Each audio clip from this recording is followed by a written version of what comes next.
Professioneel worstelen, ook wel het Amerikaans worstelen of showworstelen genoemd, is terug in Limburg.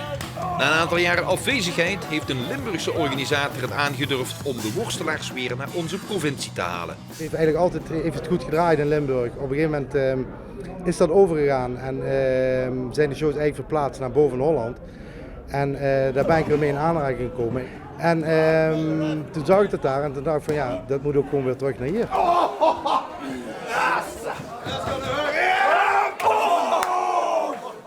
Komt niet zo vaak voor in Nederland, dus als het er is, moet je alles uit de kast halen. Is dit uw sport? Ja, het is toch wel wat anders dan de hele tijd voetbal kijken.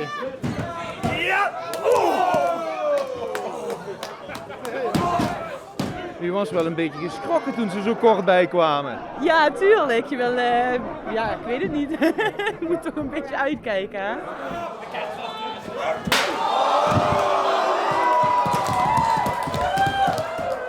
Ik heb absoluut geen idee hoeveel keer jij gekocht. Wat vind je ervan? Schitterend, prachtig. Ja, kostig amusement.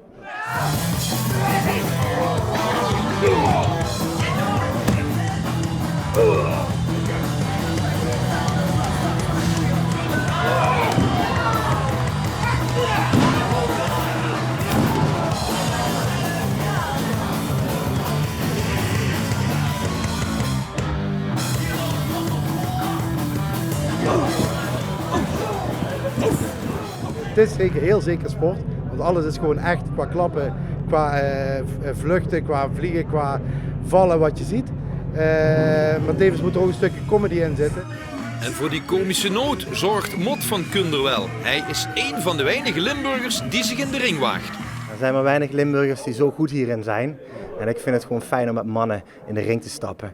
En met me gegooid te worden, maar ook met andere mannen te gooien.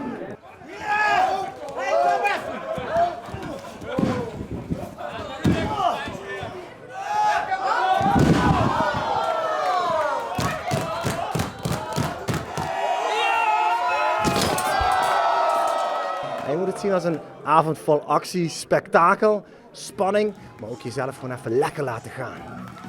Veel succes. Dankjewel hè. Zie ik je straks nog in de kleedkamer? Ja, komt in orde. Verheug me erop.